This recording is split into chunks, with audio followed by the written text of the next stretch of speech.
Bonjour et bienvenue sur l'espace YouTube dédié au site mécaniqueuniverselle.net, le site sur lequel j'essaie de démontrer de façon rationnelle que l'humanité, malgré le sentiment qu'on peut en avoir, évolue vers son ultime perfection. L'humanité progresse dans son ensemble et globalement évolue vers son ultime perfection.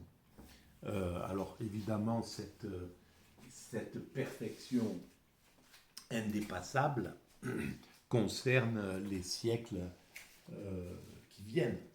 On a fait le plus grand chemin dans l'évolution entre le moment où nous nous sommes séparés des autres primates et aujourd'hui, il y a des millions d'années, nous avons évolué et nous arrivons, à mon sens, vers la finalité de cette évolution. Il reste encore quelques siècles, peut-être un millénaire, qui sait, parce qu'on ne peut pas présumer du temps qu'il faudra, mais en tout cas, c'est le mécanisme, c'est l'orientation instinctive de l'homme. L'homme ne peut pas ne pas aller, ne pas rechercher constamment à améliorer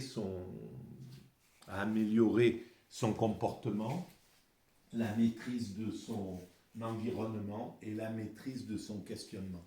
Et ces trois grands thèmes, nous les travaillons sans cesse en réalité. Voilà. Et on parviendra à atteindre cet état. Alors, pour atteindre cet état, évidemment, il faudra sortir de tout ce qui engendre de l'antagonisme, c'est-à-dire le système des nations. Il faudra le dépasser, il faudra encore du temps, évidemment, on est bien inclus là dans le principe des nations, mais à un certain moment, les nations feront allégeance d'abord, à mon sens, à l'Organisation des Nations Unies, c'est-à-dire un système qui vraiment prendra le pas sur les nations elles-mêmes. Alors évidemment, il faudra avant tout, que l'organisme des Nations Unies devienne absolument juste, un père parfait, en somme, le père des nations, mais qu'il aime toutes les nations de la même manière, qu'il ne fasse pas de différence, qu'il ne privilégie pas certains de ses enfants au détriment des autres, comme c'est le cas actuellement. On voit bien que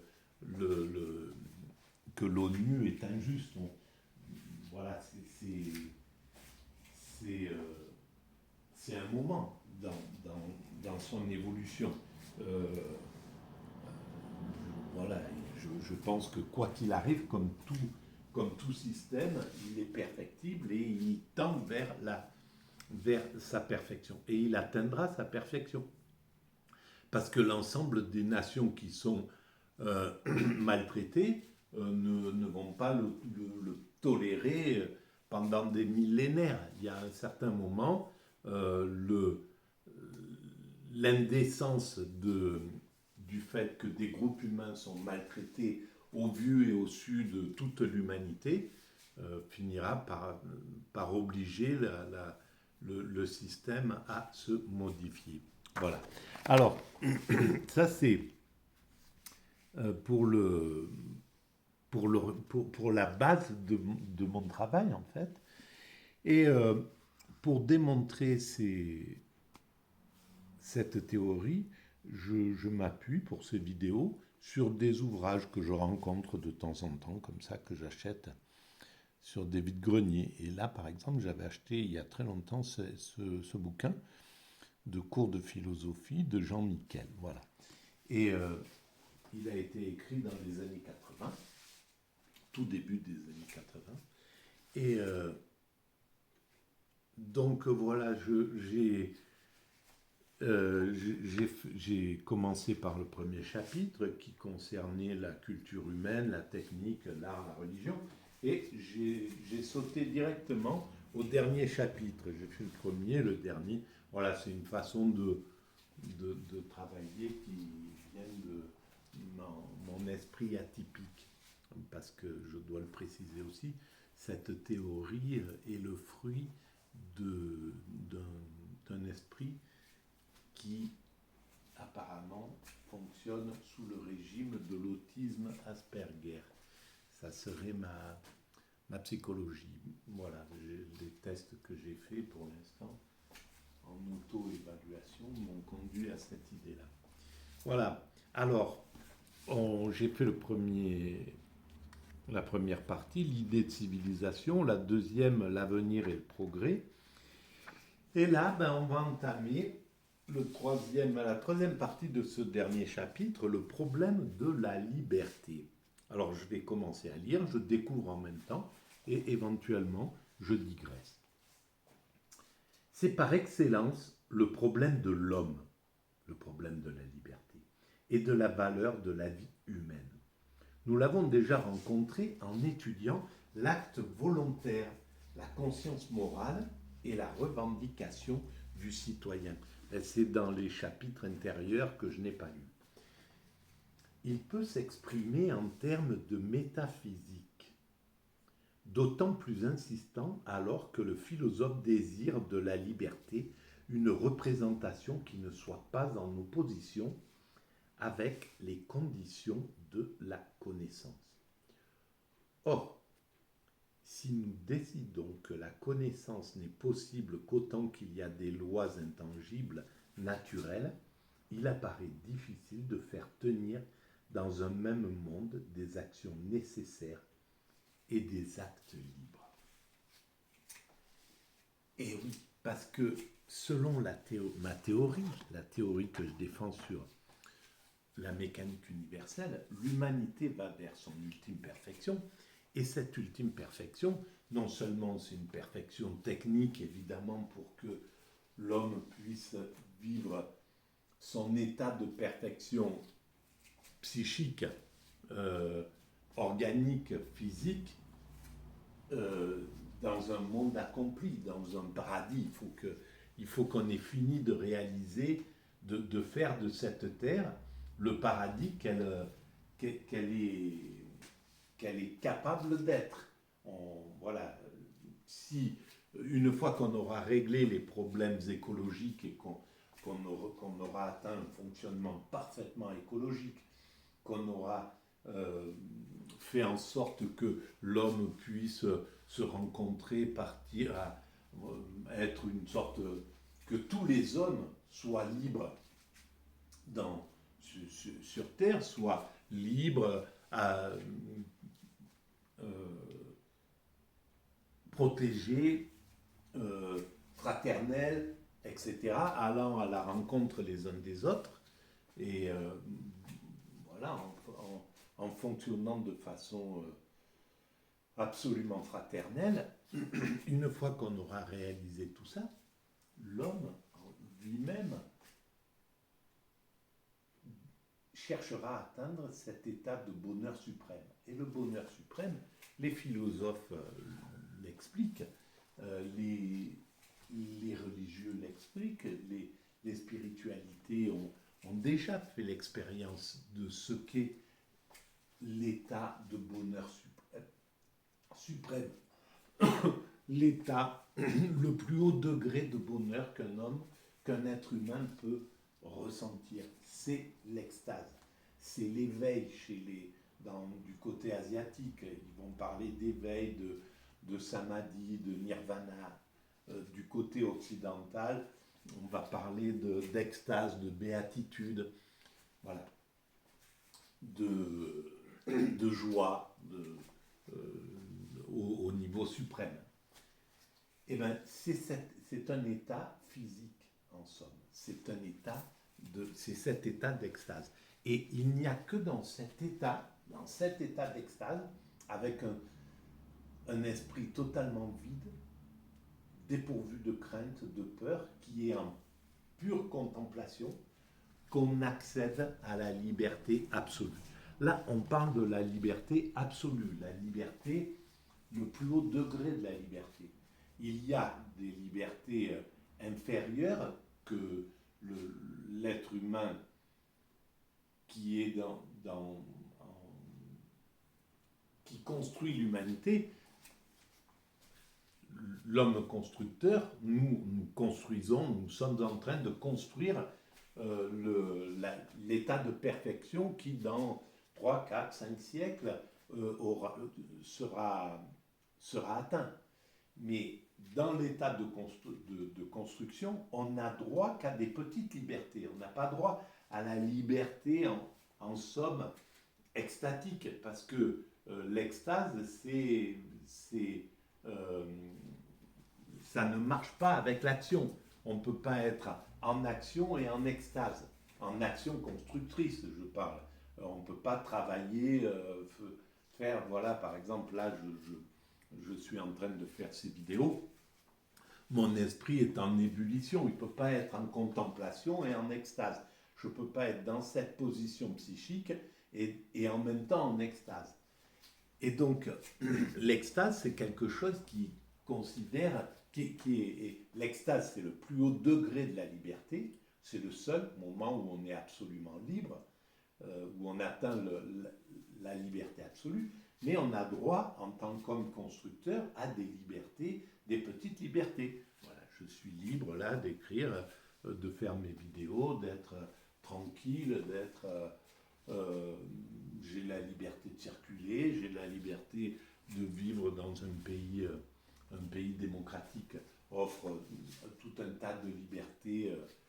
Voilà, j'ai la liberté de ne pas me laisser opprimer par le marché, de ne pas suivre la mode, de ne pas être obligé de travailler à 70 ans ou à 80 ans pour gagner ma vie, etc.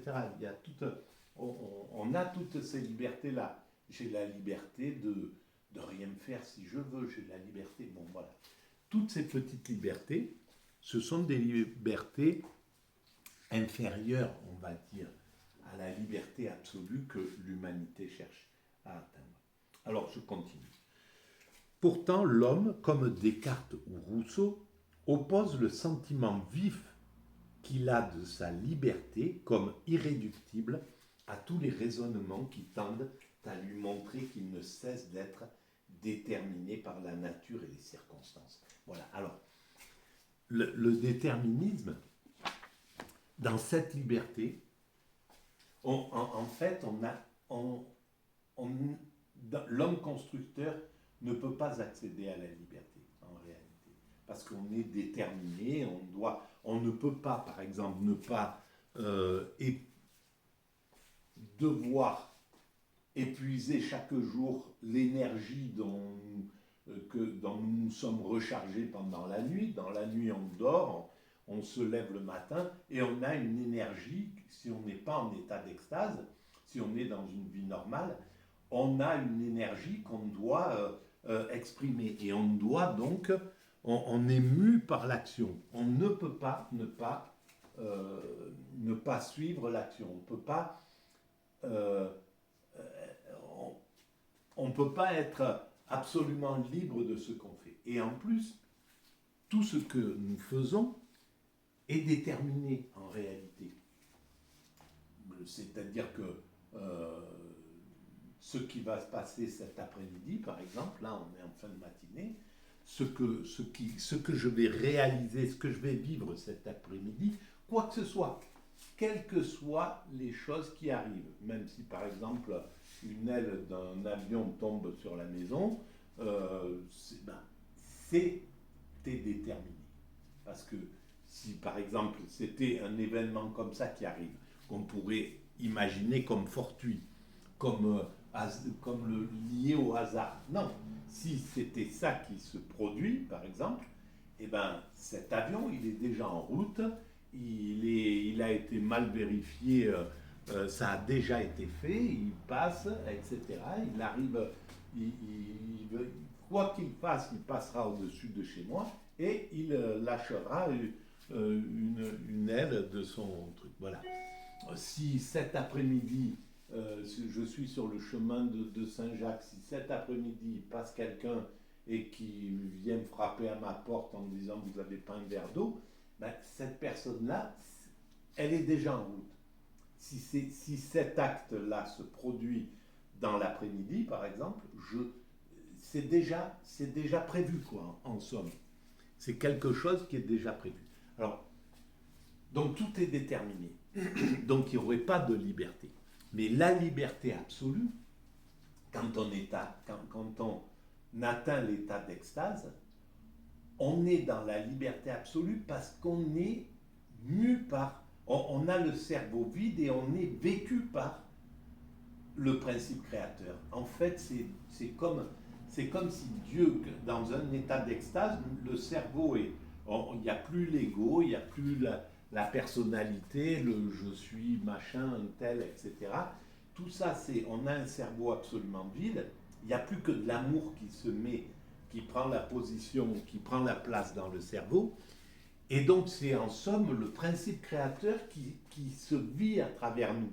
L'extatique, c'est juste le véhicule du divin, en somme, qui, est, qui vit à travers l'extase.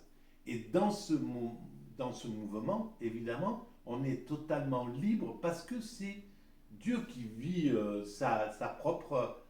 son propre cheminement, qui vit ce qui est à vivre. Alors, c'est un peu compliqué à expliquer, mais bon, voilà, faire comme les comiques, un dieu du haut comique, je me comprends. Voilà. Bon, bref, je continue. Alors pourtant, l'homme, comme Descartes ou Rousseau, oppose le sentiment vif qu'il a de sa liberté comme irréductible à tous les raisonnements qui tentent à lui montrer qu'il ne cesse d'être déterminé par la nature et les circonstances, en face d'un déterminisme universel des phénomènes qui fut l'hypothèse la plus radicale et la plus logique de l'intelligibilité et de la connaissance scientifique. Comment maintenir sans appel à un anthropocentrisme abusif la position d'une pure initiative, l'acte volontaire, d'un pur choix, la conscience morale, d'un jugement autonome, l'affirmation de l'individu comme personne. Ben oui, on n'a pas... tout cela, ça ne tient pas en réalité. La pure initiative, ben, on ne peut pas ne pas agir. Donc ce qui fait que l'acte, là je suis là, j'ai soif, ce qui va me pousser à aller boire, à prendre un verre, tout ça c'est déterminé. Donc toute cette partie-là est déterminée en réalité.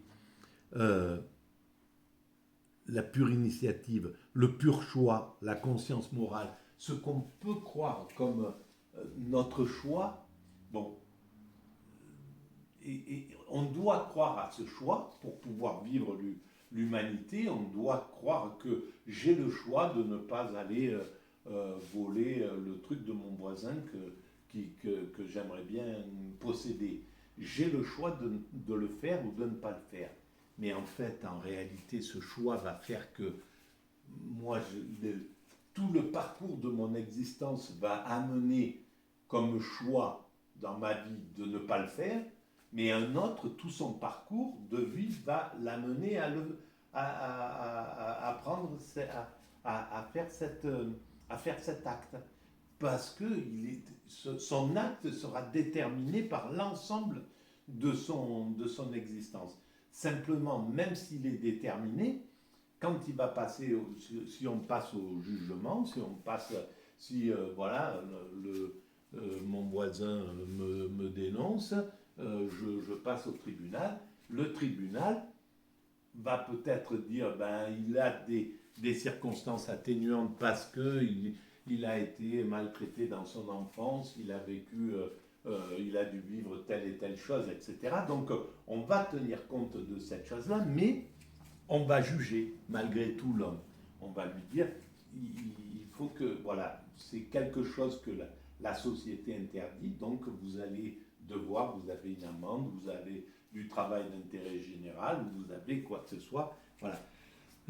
Ça va être comme ça. Donc il va falloir qu'on assume, c'est la ruse de la raison. On doit jouer le jeu de la responsabilité, etc. Même si, au final, tous nos actes sont déterminés par notre existence. Voilà. Et du jugement autonome, l'affirmation de l'individu comme personne. Euh, voilà. Donc, ben, je vais arrêter là pour cette vidéo. Tiens. Voilà. Allez, merci, à très bientôt. Voilà, si vous... c'est un peu brutal comme fin, mais bon, c'est ma façon de souvent de me comporter un peu comme ça. Si vous pensez que ces vidéos ont un intérêt pédagogique, eh ben vous pouvez mettre des pouces, vous abonner, etc., etc. Fait, ça donne de la visibilité à ces vidéos. Merci à vous. Au revoir.